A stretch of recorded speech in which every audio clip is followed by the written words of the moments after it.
On the frozen morning of December 23, 1944, Private First Class Marcus Washington crouched behind a disabled supply truck on a nameless road 3 kilometers south of Bastogne, Belgium, watching his breath form clouds in the -15-degree air, utterly convinced that he would see Christmas morning. He believed the German forces streaming toward the surrounded American positions would bypass this insignificant convoy, that his skin color, which had kept him relegated to supply duties, would also keep him beneath notice, that the war's tide had already turned irreversibly in favor of the Allied forces.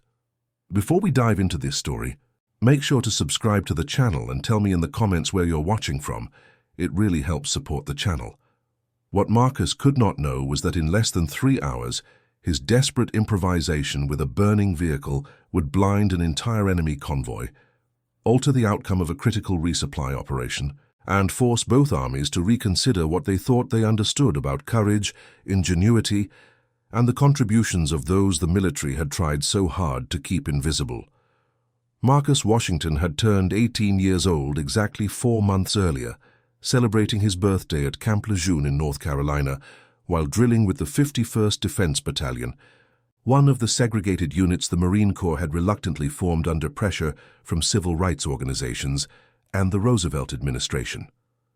The youngest of 7 children born to sharecroppers in Tuscaloosa, Alabama, Marcus had lied about his age to enlist at 17, driven by a combination of patriotic fervor, economic necessity, and a burning desire to prove himself in a world that seemed determined to deny him every opportunity. His mother, Sarah Washington, had cried for 3 days when he left, pressing a small Bible into his hands and making him promise to write every week. His father Samuel had said nothing, but Marcus had seen the pride mixed with terror in the old man's eyes, the understanding that his son was walking into a machinery that chewed up black men in ways both visible and invisible. The journey from Alabama to Belgium had been a cascade of small humiliations and casual cruelties that the official military histories would never record. Basic training had meant separate barracks, separate mess halls, separate everything, all under the thin pretense of military efficiency. Marcus had excelled at marksmanship, scoring in the top 5% of his training company, but when assignments came down, the white Marines with lower scores went to combat units, while Marcus and his black comrades were routed to ammunition supply depot companies and labor battalions. The Marine Corps had integrated more slowly and reluctantly than any other branch, maintaining that black Marines lacked the intelligence, courage, and discipline for combat roles. Marcus had swallowed his rage, channeled it into doing every task with meticulous precision, determined to be so good that they could not ignore him forever. The 51st Defense Battalion had shipped to the European theater in October of 1944, ostensibly to provide anti-aircraft defense and ammunition resupply for the advancing Allied forces pushing through France and into Belgium. Marcus drove a 6x6 GMC cargo truck, hauling everything from artillery shells to medical supplies, from K rations to spare tank treads. The work was dangerous. German aircraft still prowled the skies, artillery could land anywhere, and the winter roads were death traps of ice and hidden craters. But it was not the glory Marcus had imagined when he enlisted. He watched white infantry units march past toward the front lines, saw fighter pilots returning from missions with stories to tell, observed tank crews bonding over shared danger, and felt the familiar ache of exclusion that had defined his entire life. His platoon sergeant, Staff Sergeant Elijah Crawford, was a 32-year-old veteran from Detroit who had been with the battalion since its formation. Crawford was a hard man, scarred by a lifetime of fighting 2 enemies, the one across the ocean and the one within his own uniform.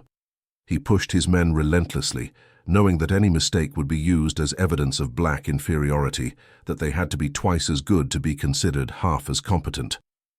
Crawford had pulled Marcus aside during the Atlantic crossing, studying the young man's eager face with weary eyes. "You think you're going to be a hero, Washington?" Crawford had asked, his voice carrying no mockery, only tired knowledge. "I think I'm going to serve my country, Sergeant," Marcus had replied carefully. "Your country," Crawford had repeated, the 2 words heavy with irony. "Son, half the people back home would rather see you picking cotton than wearing this uniform. The other half will thank you for your service and then make damn sure you can't vote, can't eat in their restaurants, can't live in their neighborhoods. You understand what I'm telling you?" Marcus had nodded, but he had not truly understood. Not then. He had carried with him a young man's conviction that individual excellence could transcend systemic barriers, that proving himself in combat would somehow transform the society that had spent 18 years teaching him he was less than human. Crawford had recognized that naive hope, had seen it in dozens of young black men who came through his unit, and had learned not to crush it entirely because sometimes, rarely, it was the only thing that kept them alive. The convoy that Marcus was part of on that December morning consisted of 12 trucks carrying critical ammunition and medical supplies to the besieged forces at Bastogne. The German offensive that history would call the Battle of the Bulge had caught Allied commanders completely by surprise, punching through American lines and surrounding the vital crossroads town. The 101st Airborne Division and elements of other units were trapped there, desperately holding out against overwhelming enemy forces while waiting for relief. Every supply convoy that made it through meant the difference between continued resistance and surrender. Marcus was driving the 7th truck in the column, a GMC loaded with 20mm anti-aircraft ammunition and medical plasma. His assistant driver was Private Samuel Jones, a 19-year-old from Louisiana, who had been a jazz musician in civilian life and who played harmonica during rest stops, filling the frozen air with blues that seemed to capture everything they could not say. Behind them rode Private David Miller, a quiet 21-year-old from Philadelphia who had worked as a printer and who wrote letters home for the men in the platoon who could not write themselves, never judging, always patient. The convoy's escort consisted of 2 jeeps, one leading and one trailing, each mounting a .30 caliber machine gun. The lead jeep carried Lieutenant Robert Hayes, a white officer from Connecticut who had volunteered for the segregated unit over the objections of his family and fellow officers, and Corporal James Wilson, a black machine gunner from Chicago whose older brother had been part of the Tuskegee Airmen. The trailing jeep held Sergeant Crawford and Private Thomas Reed, a farm boy from Georgia who could fix anything mechanical and who kept the unit's vehicles running through improvisations that violated every maintenance manual ever written. They had left their staging area at 0400 hours, driving with blackout lights through the pre-dawn darkness, navigation aided by maps that were often wrong, and road signs that the retreating forces had removed to confuse the enemy. The temperature had dropped throughout the night, and now as dawn broke grey and cheerless across the Belgian countryside, ice coated every surface, making the roads treacherous and the surrounding forest a crystalline maze of white and black. Lieutenant Hayes rode in the lead jeep with his map spread across his knees, trying to reconcile what the paper showed with what his eyes saw. The planned route would take them through a series of small villages and farm roads, avoiding the main highways where German forces were known to be operating. Intelligence reports were fragmentary and often contradicted each other. Some said the German advance had been contained, others warned that enemy units were everywhere, probing for weaknesses, setting up ambushes. "How far to Bastogne, sir?" Corporal Wilson asked, his breath steaming in the frigid air. Hayes checked his map, his gloved fingers clumsy on the paper. "If we maintain current speed and encounter no obstacles, approximately 4 to 5 hours. But that's optimistic. We'll need to—" The explosion came without warning, a fountain of frozen earth erupting 50 meters ahead of them. The lead jeep's driver, Private Kenneth Brown, slammed on the brakes, sending the vehicle into a skid on the ice. Behind them, 12 trucks began the dangerous process of emergency stopping, each driver fighting to avoid rear-ending the vehicle ahead while maintaining control on the treacherous surface. Marcus felt his truck's wheels lock, felt the sickening slide as momentum fought traction. He released the brakes, pumped them again, managed to bring the heavy vehicle to a stop centimeters from the truck ahead. His heart hammered against his ribs, adrenaline flooding his system, every sense suddenly hyper-alert. "Mortar," Jones said quietly, stating the obvious. "They're ranging us." The second explosion came 10 seconds later, this one landing on the right side of the road, 20 meters closer. Whoever was firing had them bracketed, was adjusting their aim with each shot. The third round would likely land directly on the convoy. "Out! Everyone out!" Crawford's voice carried from the trailing jeep, harsh with urgency. "Take cover in the tree line! Move!" The men of the 51st Defense Battalion had drilled for this scenario countless times, had practiced convoy dispersal until it was muscle memory. Truck doors flew open, boots hit frozen ground, bodies sprinted for the dubious shelter of the pine forest that lined the road. Marcus grabbed his M1 Garand rifle, slid out of the truck's cab, took 3 running steps toward the trees. The third mortar round landed directly on the lead jeep. The explosion was enormous, a percussive wave that knocked Marcus flat, filling his vision with orange and black. Metal fragments whined through the air, embedding in trees, trucks, earth. The heat of the blast washed over him even at 30 meters distance, a brief tropical moment in the Arctic morning. His ears rang, the world reduced to a high-pitched whine and the feeling of ice against his cheek. When he looked up, the lead jeep was a twisted sculpture of burning metal. He could not see Lieutenant Hayes or Corporal Wilson, could not process what his eyes were showing him. The flames reached 4 or 5 meters high, fed by the jeep's gasoline tank, creating a pillar of light in the grey dawn that could probably be seen for kilometers. "Medic!" someone was shouting, the word distant and distorted through the ringing in Marcus's ears. "We need a medic!" Marcus pushed himself up, his rifle somehow still in his hands, and ran toward the burning jeep. Others were already there, Crawford, Miller, Reed, pulling at something in the flames, their gloves smoking, their faces contorted with effort and horror. They dragged Lieutenant Hayes clear of the wreckage, his uniform burned, his face blackened, his eyes open but unseeing. Wilson was nowhere to be seen, presumably consumed entirely by the blast. "He's alive," Crawford said, his voice tight with controlled panic. "He's alive, but he won't be for long. Miller, get the medical kit from your truck. Reed, set up a perimeter. Washington." The sergeant's orders were interrupted by a new sound, one that made every man freeze in recognition and dread. The distant rumble of diesel engines, multiple vehicles moving fast. The sound was coming from the north, from the direction of the German advance. Crawford's face went through a rapid calculation of impossible options. They were exposed on an open road, their lead vehicle destroyed, their officer critically wounded, their position marked by a pillar of fire visible across the countryside. They had perhaps 2 minutes before whatever was approaching would be upon them. "Everyone to the tree line now," Crawford ordered. "Bring Hayes, spread out, dig in as best you can. Do not fire unless I give the command. Our only chance is if they pass us by." It was the right tactical decision, the only sensible option. They were a supply convoy, 14 men with rifles and 2 machine guns, not a combat unit. Their mission was to deliver ammunition to Bastogne, not to engage enemy forces. If they could hide in the trees, let the enemy pass, they might survive to complete their objective. Marcus helped drag Lieutenant Hayes into the forest, laying him gently behind a fallen log, where Miller immediately began working on his burns with supplies that seemed pathetically inadequate. The other men spread out in a loose defensive line, each finding whatever cover the terrain offered. Trees, rocks, depressions in the frozen ground. The burning jeep continued to send flames into the sky, a beacon announcing their presence to anyone within sight. The approaching vehicles were close enough now that Marcus could distinguish individual engines. He counted at least 6, probably more. The deep growl of diesel suggested heavy trucks, but there were higher-pitched notes as well, possibly smaller vehicles. He pressed himself against a tree trunk, his rifle across his knees, and waited. The first vehicle to appear around the bend was a Kübelwagen, the German equivalent of a jeep moving at high speed. It carried 4 soldiers in the grey-green uniforms of the German armed forces, their weapons ready, their eyes scanning for threats. The vehicle slowed as it approached the burning wreckage, the driver clearly assessing whether this was an ambush or simply the aftermath of a mortar strike.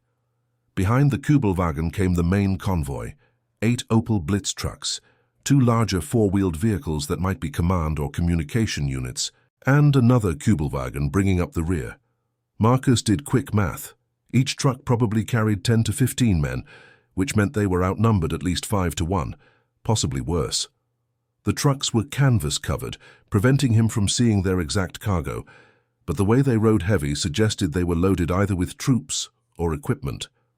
The lead Kübelwagen stopped 20 meters from the burning jeep. An officer stood up in the passenger seat, binoculars to his eyes, scanning the tree line. Marcus held his breath, knowing that any movement, any reflection of light on metal could give away their position. The seconds stretched like hours, each heartbeat loud in his ears. The officer lowered his binoculars, said something to his driver that Marcus could not hear. The Kübelwagen began to move forward again, slowly now, the men alert for danger.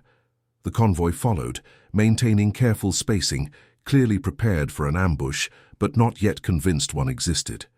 They were going to make it, Marcus realized. The enemy was going to pass by, probably assuming the burning jeep was a victim of their own mortar fire or perhaps an earlier engagement. In 30 seconds, the German vehicles would be past their position, and the convoy could wait for them to disappear before attempting to continue their mission. That was when Private Kenneth Brown, the lead jeep's driver who had somehow survived the explosion, stood up from his hiding place and opened fire. Brown had been thrown clear of the blast, landing in a ditch on the opposite side of the road from the other men. Concussed, disoriented, and having witnessed his officer and friend die in the flames, he emerged from cover with his rifle blazing. Shots wild and ineffective, but unmistakably hostile. His first round shattered the Kübelwagen's windshield. His second caught the officer in the shoulder, spinning the man around. The response was immediate and overwhelming. Every German weapon opened fire simultaneously, tracers arcing into the tree line where Brown stood. The private's body jerked and fell, cut down in seconds, but the damage was done. The convoy had been engaged, and they knew now that enemy forces were present. Crawford made the only decision available to him. "Open fire, give them everything you've got." The tree line erupted with muzzle flashes as the 14 survivors of the American convoy engaged the German force. Marcus aimed for the driver of the lead truck, squeezed off 3 rounds in rapid succession, saw the man slump forward. The truck swerved, smashed into the vehicle beside it, both machines grinding to a halt in a tangle of metal. The Germans responded with disciplined, devastating firepower. Machine guns mounted on the Kübelwagens raked the tree line, bark exploding from trees. Branches crashing down, men screaming. Marcus ducked behind his cover as rounds chewed the wood centimeters above his head, splinters raining down on him. He popped up, fired another 3-round burst, dropped back down. This was not like training. This was chaos, noise, terror. "We can't hold them," Jones shouted from somewhere to Marcus's left. "There's too many." Crawford knew it too. They had perhaps killed or wounded 5 or 6 of the enemy, but the rest were deploying from their trucks with military precision, forming a firing line, preparing to advance and overrun the American position. In 5 minutes, maybe less, it would be over. "Fall back," Crawford ordered. "Fighting withdrawal. Move 50 meters east, then—" An artillery shell landed among the German trucks, the explosion massive enough to lift one vehicle completely off the ground. A second shell followed 3 seconds later, landing on the road itself, creating a crater and sending shrapnel in all directions. A third shell hit the trailing Kübelwagen, obliterating it. Marcus risked a look toward the source of this unexpected salvation. To the southwest, perhaps 1 kilometer distant, he could see the muzzle flashes of what had to be American artillery, probably 105mm howitzers. Someone had seen the burning jeep, had recognized the engagement, had called in fire support. The shells were landing with devastating accuracy, walking up and down the German convoy's position. But the artillery fire created a new problem. The German force, caught between the tree line defenders and the incoming shells, made the only tactical decision available to them. They charged the American position, choosing direct engagement over being systematically destroyed by indirect fire.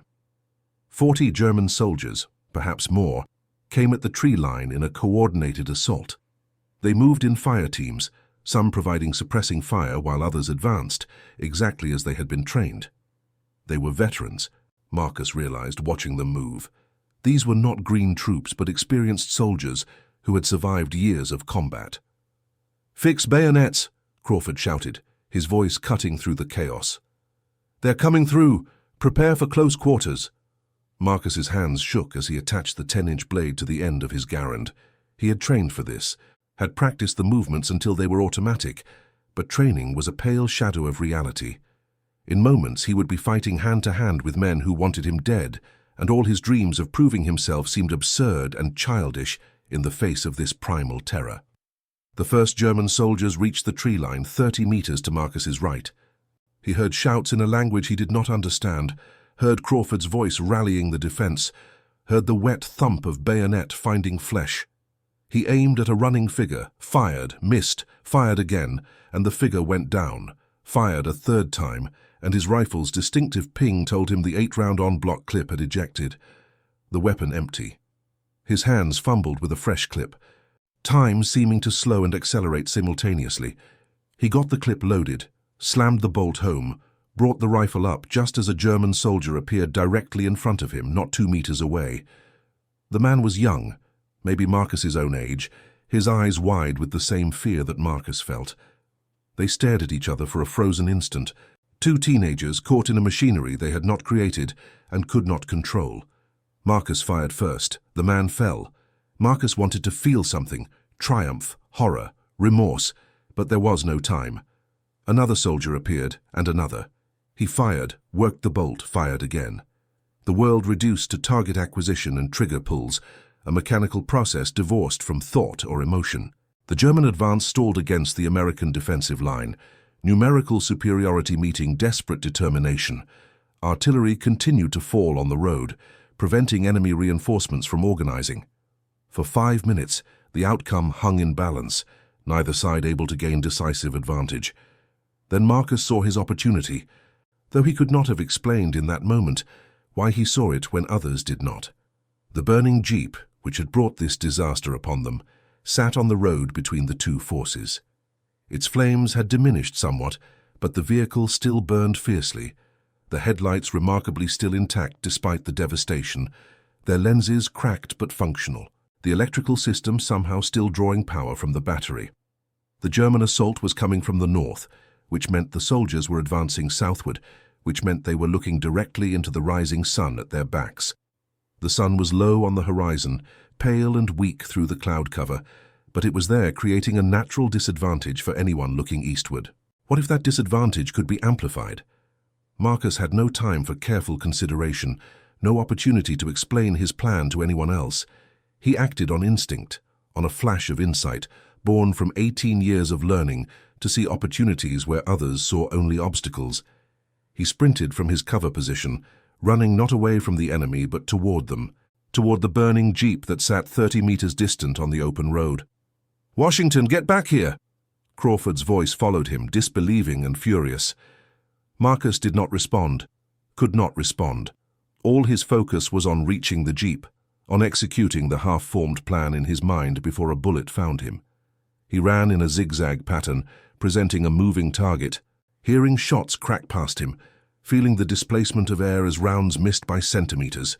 His boots slipped on ice. He nearly fell, caught himself, kept running. He reached the jeep and threw himself down behind it, using the wreckage as cover from the German fire. The heat was intense, singing his eyebrows, making it difficult to breathe. Through the flames, he could see the steering wheel, the dashboard, and miraculously the headlight switch, still accessible despite the destruction. The jeep's headlights were off, presumably switched off during the blackout driving conditions. Marcus reached through the flames, his glove beginning to smoke, his skin screaming protest, and found the switch. He pulled it. The headlights blazed to life, their beams cutting through the morning gloom, and Marcus understood with sudden clarity what he needed to do. The jeep was pointing north, which meant its lights were shining directly toward the German position, but the lights were low, at road level, not ideal for what he envisioned. He stood, exposing himself to enemy fire, and grabbed the jeep's frame. The metal was hot enough to burn through his gloves, but he set his feet and heaved, trying to tip the vehicle. It did not budge, too heavy, too stable despite the damage. A bullet struck the ground centimeters from his foot. Another hit the jeep's frame, sparking. He was going to die here, he realized, and the thought filled him not with fear, but with fury. He had not come this far, had not endured so much to die before making a difference. Jones appeared beside him, materializing out of the chaos like a conjured spirit. "What the hell are you doing?" his friend shouted. "Help me turn it," Marcus shouted back. "We need to angle the lights." Jones did not waste time on questions. He grabbed the jeep's frame, added his strength to Marcus's. Together they pushed, their boots slipping on ice, their muscles straining. The jeep shifted slightly, then a bit more. Reed arrived, then Miller, and suddenly 4 men were pushing the burning vehicle, rotating it on the road, angling it toward the German position. 30 degrees, Marcus shouted. We need 30 degrees. They achieved it. The jeep's burning hulk now canted at an angle, its headlights no longer pointing straight north but northwest, raised slightly by the vehicle's tilt. The light still shone brightly, but now they were positioned exactly where Marcus needed them. He sprinted to the rear of the jeep, to where the spare tire was mounted. The tire was burning, but beneath it was a hinged mount, and beneath that was the vehicle's toolkit. He tore open the toolkit, burning his hands, and grabbed what he needed, a panel of polished metal, approximately 30 centimeters square, intended for signaling but perfect for his purpose. He positioned himself behind the headlights, holding the metal panel at an angle. The headlight beams struck the panel and reflected, just as he had hoped, the angle creating a concentrated beam of light that he could direct. He aimed it toward the German position and moved the panel slightly, creating a flashing effect. The result exceeded his desperate hopes. The concentrated light, amplified by the metal panel's reflection and supplemented by the fire's own glow, created a strobing effect that was intensely disorienting. Any German soldier looking toward the American position now faced a blinding, flickering light that made it impossible to aim, difficult to even see. The low angle of the morning sun combined with the artificial light created layers of glare that overwhelmed the human eye's ability to adjust. The German assault faltered, then stopped. Soldiers raised hands to shield their eyes, turned away from the light, lost their carefully maintained formation. Officers shouted orders, trying to reorganize the attack. But men could not assault what they could not see. Crawford understood immediately what Marcus had accomplished. "Advance," the sergeant roared. "While they're blind, take the road." The remaining Americans, now only 10 effectives, 4 having fallen in the initial exchange, emerged from the tree line and advanced on the disorganized German position. They moved carefully, using fire and maneuver techniques, but their opponents were at a devastating disadvantage. Soldiers who faced the light could not effectively return fire. Those who turned away exposed themselves to flanking shots. The engagement lasted another 7 minutes, though to Marcus it felt like hours. He held his position behind the jeep, maintaining the reflected light despite the heat that was blistering his skin, despite the bullets that continued to strike around him. Jones crouched beside him, firing methodically, protecting Marcus while he worked his improvised weapon. The German force broke. It was not a rout. These were professional soldiers who conducted a fighting withdrawal, but they abandoned their disabled trucks, gathered their wounded, and retreated northward toward their own lines. The artillery fire had stopped, the American gunners presumably out of ammunition or unable to continue firing without hitting friendly forces. When the last enemy soldier disappeared from sight, Marcus finally lowered the metal panel. His hands were burned, his face felt like it was on fire, and his entire body shook with adrenaline aftermath. He sat down heavily on the frozen ground, the Garand across his knees, and tried to process what had just happened. Crawford approached, his face unreadable. Marcus prepared himself for a reprimand. He had left his position without orders, had endangered himself recklessly, had acted on impulse rather than following established procedure.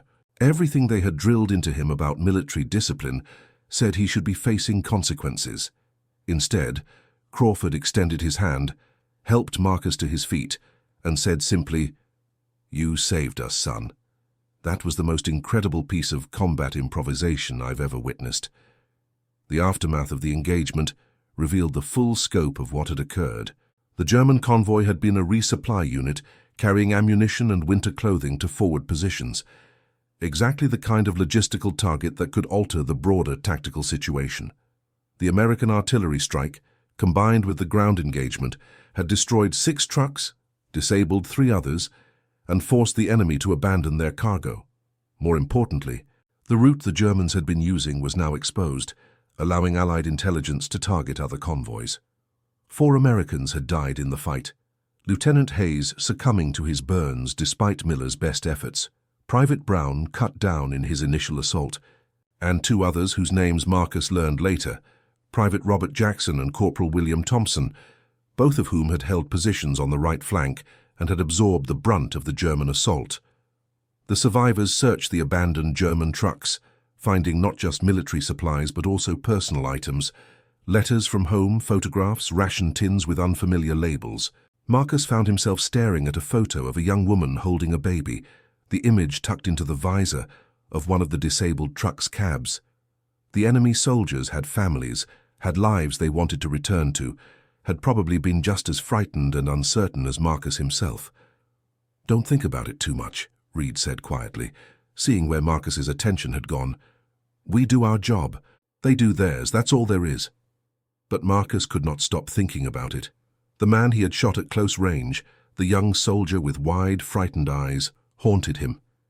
He wondered about that man's name, his home, his reasons for being there. He wondered if the bullet had been instantly fatal or if the man had suffered. He wondered if he would ever stop wondering.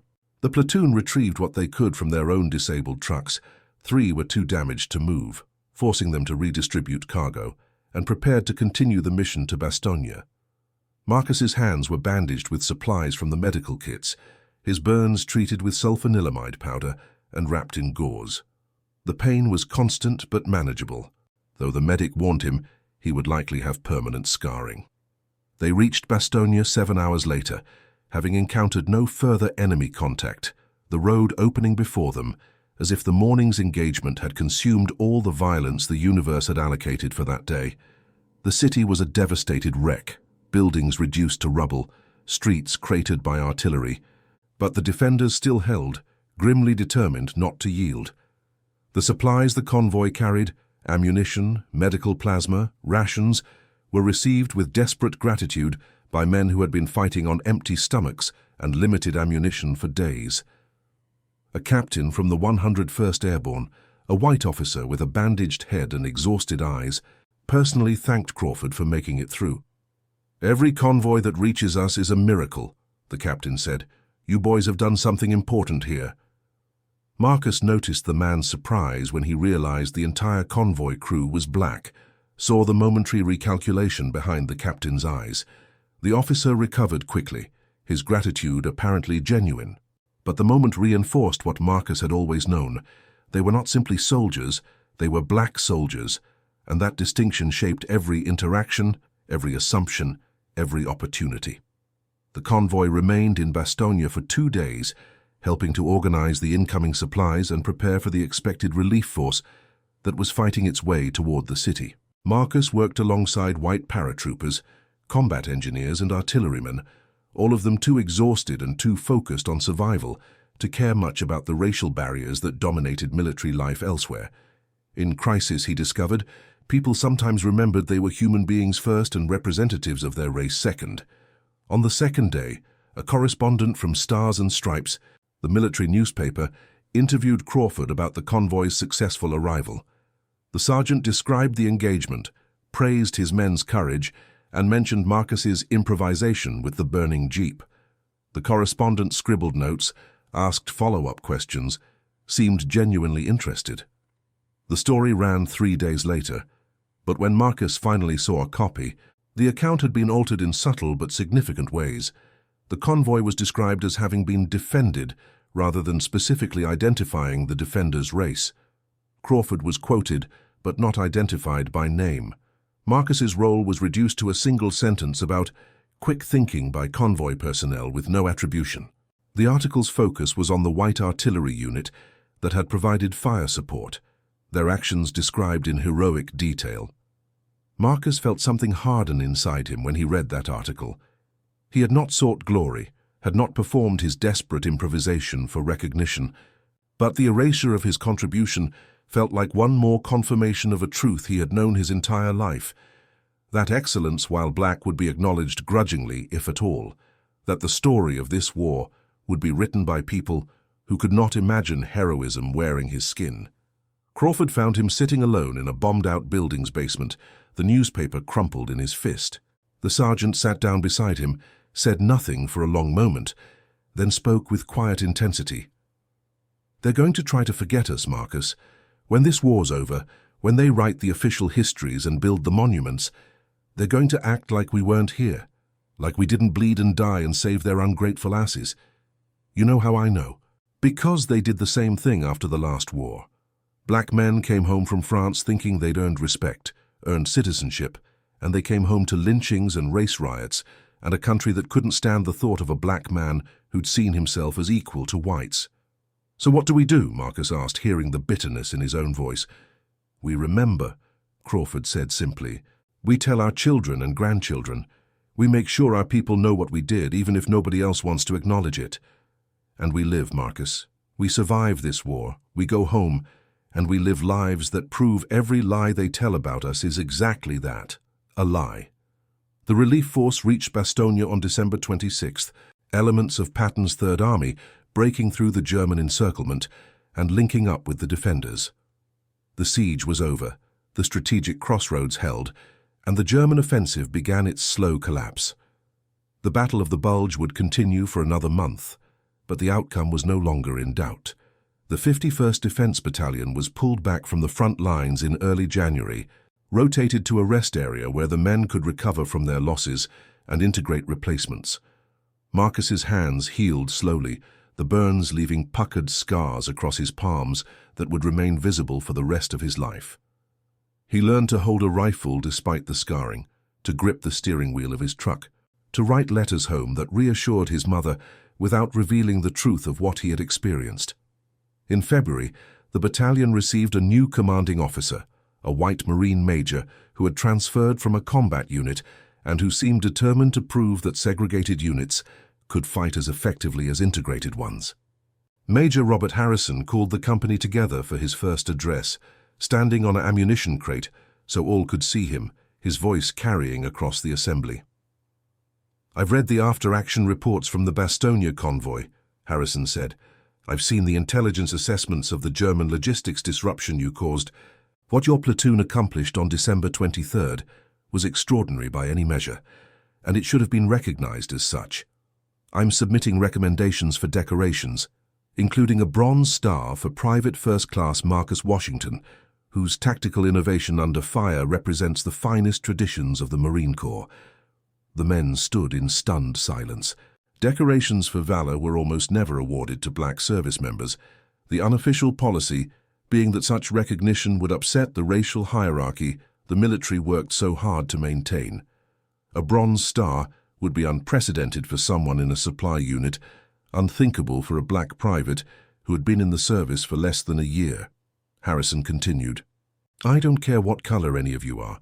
I care whether you can fight, whether you can think under pressure, whether you'll stand when others run. From what I've seen, this battalion exceeds the standards I've observed in many white units. You've earned the right to be here, and I'm going to make damn sure higher command knows it." The decorations were approved 3 weeks later, along with a commendation for the entire platoon. Marcus received his Bronze Star in a brief ceremony, the medal pinned to his uniform by Major Harrison, while his platoon mates looked on with pride. It was a small recognition, easily overlooked in the broader war effort, but to Marcus and the men of the 51st, it represented something larger, proof that they existed, that their contributions mattered, that someone in authority was willing to acknowledge their service. The war in Europe ended in May of 1945. Marcus was in Western Germany when he heard the news, his battalion having followed the Allied advance across the Rhine and into the heart of the defeated nation. The jubilation he felt was tempered by exhaustion and the knowledge that his own struggle was far from over. The fight against Germany was won, but the fight for equality, for recognition, for basic human dignity would continue long after the last shot was fired. The 51st Defense Battalion was deactivated in July, its members processed for return to the United States. Marcus boarded a troopship in August, crossing the Atlantic in the opposite direction from his journey nearly a year earlier. He was 19 years old now, no longer the naive teenager who had believed that military service would transform him into an accepted part of American society. He had learned hard truths about his country, about how courage and sacrifice could be simultaneously celebrated and ignored, depending on the skin color of those who performed them. The ship docked in Norfolk, Virginia, on August 28, 1945. The returnees were separated immediately. White Marines directed to one processing area, black Marines to another. The segregation that had defined their service would define their homecoming as well. Marcus watched white Marines greeted by brass bands and cheering civilians, while his own group was processed efficiently and without ceremony, as if they were cargo rather than victorious soldiers. He took a segregated bus from Norfolk to Alabama, sitting in the back, watching the landscape transform from the ruins of Europe to the familiar poverty of the Deep South. When he arrived in Tuscaloosa 2 days later, his mother cried and held him. His father gripped his shoulder with fierce pride, and his siblings touched his uniform with awe. They did not understand what he had experienced, could not grasp the complexity of fighting for a country that did not fully consider him human, but they knew he had survived, and that was enough. Marcus used his GI Bill benefits to attend Alabama State College, one of the few institutions that would accept black veterans. He studied education, thinking he might teach, might help the next generation understand both the glory and the cost of service. He married in 1948, a woman named Grace, who worked as a nurse and who listened patiently to the stories he sometimes told in the middle of sleepless nights. He never forgot the morning of December 23, 1944. The memory lived in his scarred hands, in dreams that sometimes featured headlights and flames, in the certain knowledge that he had, for a few crucial minutes, been exactly who he needed to be.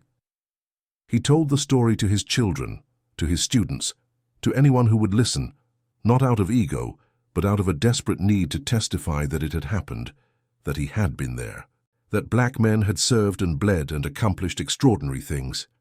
In 1968, during the height of the civil rights movement, Marcus participated in a march in Montgomery, walking alongside young activists who had never known a legally segregated military. A reporter asked him why an older man, a veteran, would risk arrest and violence to demand rights he should have already possessed. "Because I fought for this country," Marcus said, holding up his scarred hands. "I saved American lives, white lives, using nothing but determination and whatever materials I could find.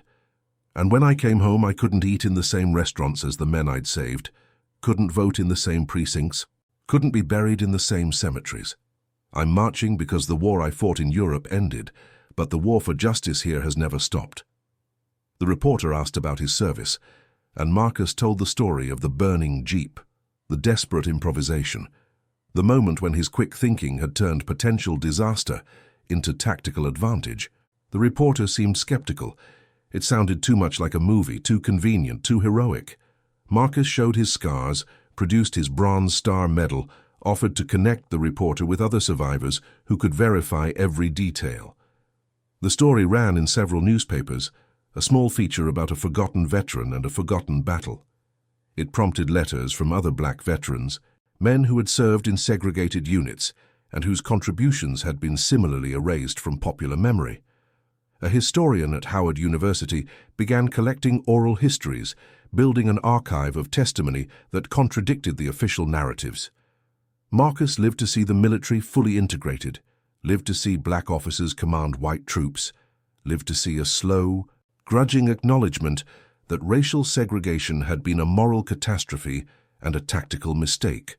He also lived to see how thoroughly the story of black service had been edited from popular consciousness, how the generation that came of age after the war knew almost nothing about the contributions of men like him. In 1992, on the anniversary of the Battle of the Bulge, Marcus was invited to speak at a symposium on the battle's lesser-known aspects. He was 70 years old, his hands still scarred, his memory of that December morning as vivid as ever. He told the story one more time, to an audience that included military historians, veterans, and students of warfare. When he finished, a young white historian approached him, excitement evident in her expression. "Mr. Washington, I've been researching segregated units for my dissertation. Your account confirms several patterns I've noticed. The tactical flexibility of black soldiers when given the opportunity, the tendency of official records to minimize their contributions, the way individual initiative could compensate for inadequate equipment. Would you be willing to be interviewed more extensively?" Marcus agreed, and over the next 3 years he sat for dozens of hours of recorded interviews, recounting not just the famous incident with the burning Jeep, but the totality of his service. The training, the segregation, the daily indignities, the moments of courage from men whose names had never appeared in newspapers. The historian, Dr. Jennifer Morrison, used his testimony and that of other veterans to write a comprehensive study of Black Marines in World War II, a book that challenged long-held assumptions about military integration and combat effectiveness. Crawford had been right, Marcus realized. They had tried to forget, had tried to erase the contributions of Black service members from the official record. But memory was persistent. Testimony was powerful, and the truth had a way of surviving despite concerted efforts to bury it. His story, and the stories of thousands like him, gradually found their way into textbooks, documentaries, museum exhibits. The process was slow, incomplete, often frustrating, but it was happening. Marcus died in 2003, surrounded by his children and grandchildren, his bronze star mounted on the wall of his bedroom, alongside photographs of his platoon mates. His obituary mentioned his military service, his career as an educator, his activism during the civil rights era. A local news station ran a feature about his life, including footage of his testimony at the 1992 symposium. The feature caught the attention of a filmmaker who was producing a documentary about overlooked heroes of World War II. The filmmaker traveled to Alabama, interviewed Marcus's children, obtained copies of his military records and Dr. Morrison's interviews. The resulting documentary segment, only 12 minutes long, included reenactments of the burning Jeep incident, interviews with military historians, and archival photographs of the 51st Defense Battalion. The documentary aired on cable television in 2005, reaching an audience of several million viewers. It generated renewed interest in the stories of Black service members, prompting other filmmakers and historians to investigate similar cases of forgotten heroism. Our veterans organization lobbied successfully for the creation of a memorial honoring Black Marines, unveiled in 2012 at Camp Lejeune, the same base where Marcus had trained nearly 70 years earlier. The memorial included Marcus's name among hundreds of others, a small brass plate with his rank, dates of service and decorations. His grandchildren attended the unveiling, standing in the North Carolina heat, trying to imagine their grandfather as a frightened 18-year-old boy, turned desperate improviser, turned decorated veteran. They knew the story, had heard it countless times, but seeing his name carved in permanent stone made it real in a new way. The young German soldier that Marcus had killed in the forest outside Bastogne had a name, Gefreiter Hans Schmidt, age 20, from a small town near Munich. His body had been recovered by German forces during their retreat, buried in a military cemetery, his family notified of his death through the efficient bureaucracy of wartime condolence. His younger sister, Greta, kept his letters for the rest of her life, occasionally wondering about the circumstances of his death, never knowing the specific details, never learning about the young American who had fired the fatal shot. If Marcus and Greta had ever met, they might have found common ground in shared loss, in the recognition that war creates victims on all sides, that the young men who die serve causes they often only partially understand. But they never met, never even knew of each other's existence, their lives connected only through a single violent moment on a frozen morning in Belgium. The burning Jeep that had enabled Marcus's improvisation was eventually hauled away as scrap metal, its components melted down and repurposed, no marker left to indicate where it had stood or what role it had played in a minor engagement during a larger battle. The road itself was repaired after the war, the crater from the mortar strike filled in, the trees that had been shattered by gunfire cut down and replaced by new growth. Nature and reconstruction erased the physical evidence of what had occurred there.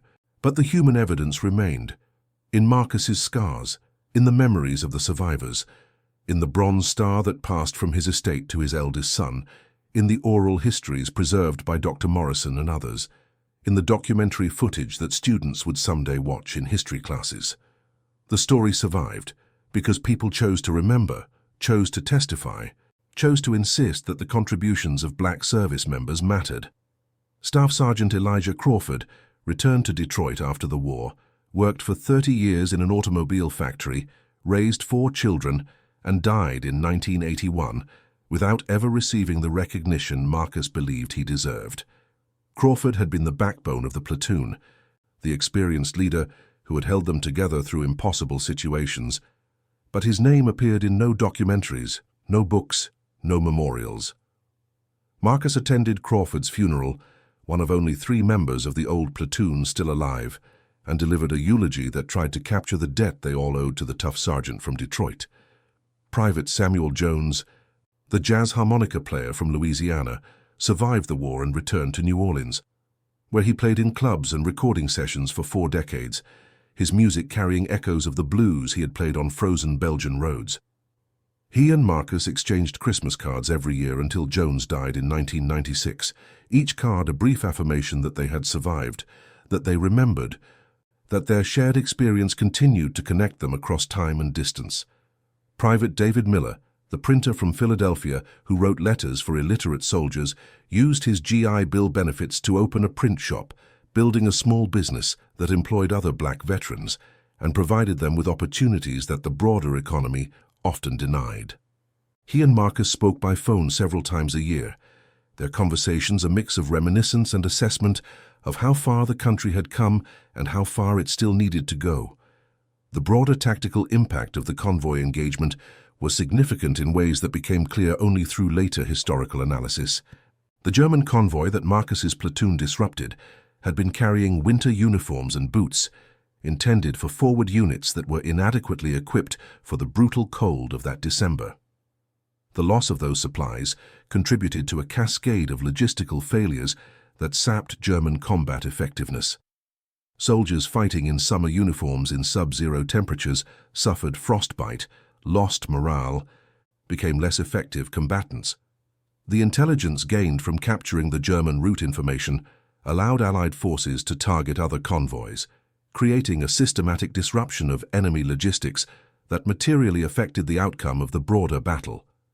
One historian later estimated that the combined effect of the lost supplies and the exposed convoy route may have reduced German combat effectiveness by as much as 15 to 20% in a critical sector during a crucial week of the offensive. But these strategic implications were invisible to Marcus and his platoon mates at the time. They knew only that they had survived a terrifying engagement, that their improvisation had worked, that they had completed their mission of resupplying Bastogne. The broader impact, the way their actions rippled through the tactical and strategic situation, was something they would learn only later, if at all. Major Robert Harrison, the white officer who had championed the platoon's recognition, continued to advocate for integration throughout his military career, writing reports and testifying before committees about the combat effectiveness of black units. His efforts contributed to the eventual decision to integrate the military, though the process was slow and met fierce resistance from those invested in maintaining racial hierarchies. Harrison retired as a colonel in 1962, having spent his entire career fighting 2 battles, one against America's foreign enemies and one against America's domestic prejudices. The landscape of military recognition slowly changed in the decades following World War II. Black veterans who had been denied medals during the war were gradually, belatedly honored, though many died before receiving recognition. In 1997, President Clinton awarded Medals of Honor to 7 Black World War II veterans, all but one posthumously, acknowledging that racial bias had prevented their wartime recognition. Marcus attended the ceremony, his own Bronze Star seeming simultaneously significant and insufficient. The question of what constitutes heroism, what merits recognition, what deserves to be remembered, occupied Marcus's thoughts increasingly as he aged. He had done something extraordinary on that December morning, but so had thousands of other black service members whose actions went unrecorded and unacknowledged. The burning Jeep incident had been witnessed, documented, eventually publicized, but how many similar acts of courage and initiative had occurred in isolation, seen by no one who could or would testify to them? He thought about the systemic nature of erasure, how it operated not through dramatic censorship, but through countless small decisions about what to record, what to emphasize, what to include in official narratives. The historian who decided a particular engagement was too minor to warrant detailed documentation. The reporter who focused on white units because they fit established narratives. The documentary filmmaker who excluded black veterans because their stories complicated the preferred version of history. The textbook author who mentioned segregation in a single paragraph while devoting chapters to battles fought by white units. Marcus's response to this systematic erasure was to become a relentless witness, telling his story and encouraging others to tell theirs, believing that the accumulation of testimony could eventually overwhelm the mechanisms of forgetting. He spoke at schools, churches, veterans' organizations, anywhere people would listen. He was not always eloquent, sometimes repeated himself, occasionally got dates or details wrong in ways that historians later had to correct. But he persisted, driven by the conviction that silence would guarantee erasure, while testimony at least offered the possibility of remembrance. His children sometimes asked why it mattered so much, why he could not simply enjoy his retirement without constantly revisiting painful memories. He tried to explain that the war had never ended for him, that he was still fighting to prove that he and men like him had been there, had mattered, had contributed to victory. The physical war had ended in 1945, but the war over memory and recognition continued, and he could not surrender in that battle. The scholarly reassessment of segregated units' contributions occurred gradually, driven by historians like Dr. Morrison, who were willing to dig through archives, conduct oral history interviews, and challenge established narratives. Their work revealed patterns that had been hidden or ignored, that black units often performed as well as or better than white units when given comparable equipment and training, that segregation itself created many of the inefficiencies attributed to black soldiers, that the individual initiative and courage of black service members had been systematically minimized in official records. This reassessment reached popular consciousness slowly and incompletely. Some military museums added exhibits about black service members. Some documentaries included segments about segregated units. Some textbooks added paragraphs acknowledging contributions that previous editions had ignored. The change was real but frustratingly limited, a grudging expansion of the historical record rather than a fundamental revision of how the war was understood and taught. Marcus lived long enough to see some of this change, to witness a partial validation of what he had spent decades insisting was true. He also lived long enough to see how resistant the dominant narrative was to fundamental revision, how easily specific examples of black heroism could be celebrated, while the broader story of systematic discrimination and erasure remained largely unexamined. In his final years, confined to a wheelchair by age and declining health, Marcus gave one last extended interview to a young filmmaker who was producing a documentary specifically about the Battle of the Bulge's impact on military integration.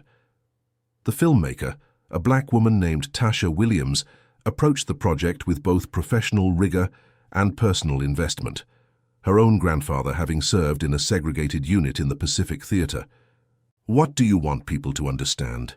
Williams asked toward the end of their final interview session. "When they hear your story, when they learn about what you did, what's the most important thing for them to know?" Marcus was silent for a long moment, his scarred hands folded in his lap, his eyes distant with memory. When he spoke, his voice was soft but clear. "I want them to know we were there," he said. "Not just me, but all of us. Thousands of black men who served, who fought, who died, who came home to a country that tried to pretend we hadn't existed. I want them to know that when the nation needed us, we answered the call, even though that nation had never kept its promises to us. I want them to know that courage doesn't have a color, that intelligence doesn't have a color, that when you're in that moment of crisis, when everything depends on what you do next, your humanity matters more than your race." He paused, gathering his thoughts. "But I also want them to know that we shouldn't have had to prove ourselves. We shouldn't have needed to be twice as good to be considered half as competent. The fact that we had to fight for recognition, that our contributions were erased and had to be recovered by historians decades later, that's not a story about triumph, that's a story about injustice. Both things can be true at once. We did extraordinary things, and we shouldn't have had to." Williams's documentary premiered at a film festival in 2002, winning awards and eventually airing on public television. Marcus watched a rough cut 3 months before he died, surrounded by his family, seeing his younger self portrayed by an actor in the reenactment sequences, hearing his own recorded voice providing commentary. It was strange and moving to see his life transformed into narrative, to watch events that had seemed chaotic and terrifying at the time presented as a coherent story with clear themes and implications. "Did they get it right?" his eldest granddaughter asked after the screening. "Mostly," Marcus said. "No film can capture what it really felt like, standing behind that Jeep with bullets everywhere, knowing I might die in the next second. No actor can show what it meant to be 18 and black and desperate to prove myself.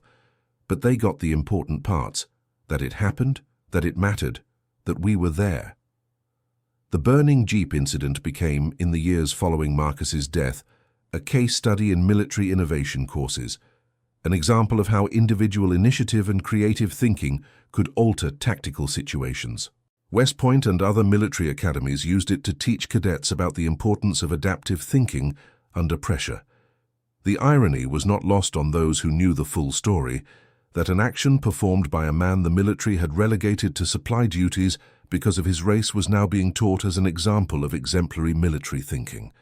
Some veterans of later wars reached out to Marcus's family after his death, explaining how his story had influenced their own service, how knowing that someone had improvised so brilliantly under such desperate circumstances had given them confidence to trust their own judgment in critical moments. A Marine officer who had served in Iraq described using a similar principle, exploiting light and visibility to gain tactical advantage during a night engagement, crediting Marcus's example with giving him the mental framework to see the opportunity.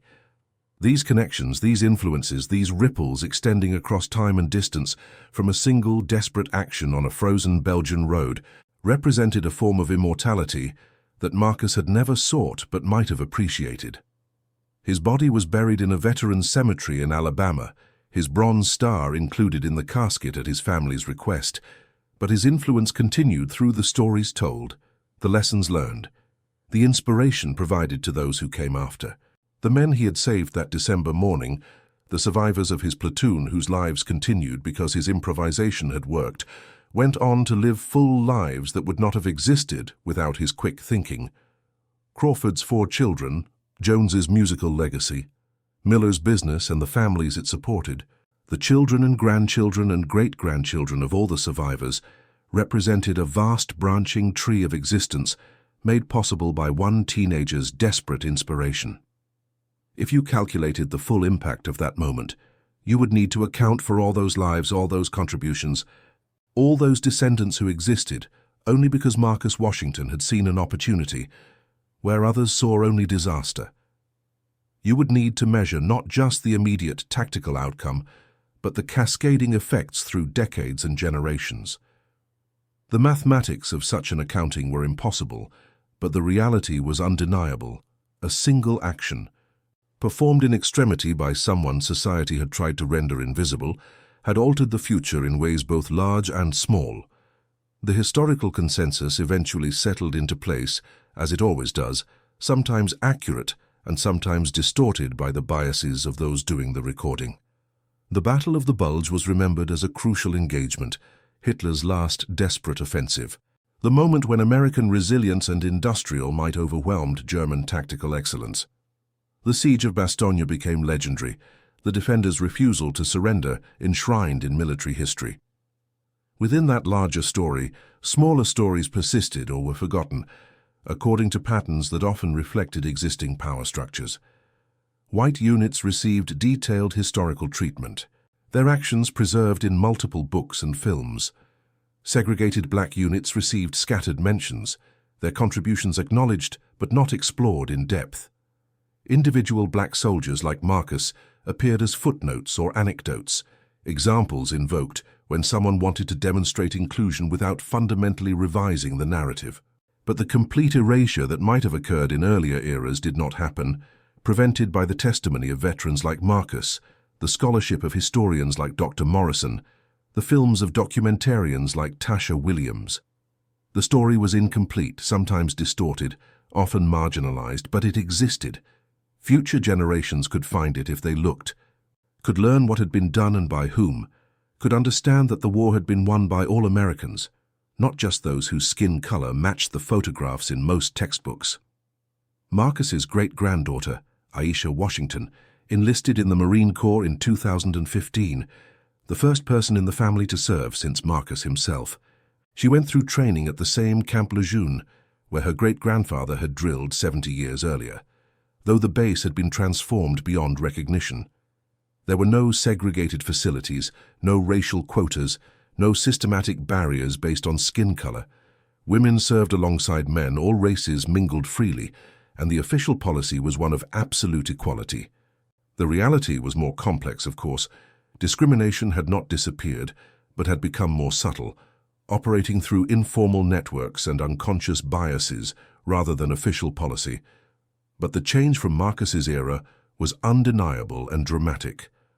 Aisha could aspire to any position her abilities qualified her for, could lead white Marines without the automatic assumption of her inferiority, could serve her country without the constant burden of representing her entire race. She carried a photograph of Marcus in his uniform throughout her deployment to Afghanistan, a reminder of the foundation he had helped build. When other Marines asked about the photo, she told them the story of the burning Jeep, of the desperate improvisation that had saved lives and disrupted enemy logistics. Some had heard the story in their training, others had not. But all found it impressive, worthy of respect. "Your great-grandfather was a badass," one of her fellow Marines said after hearing the full account.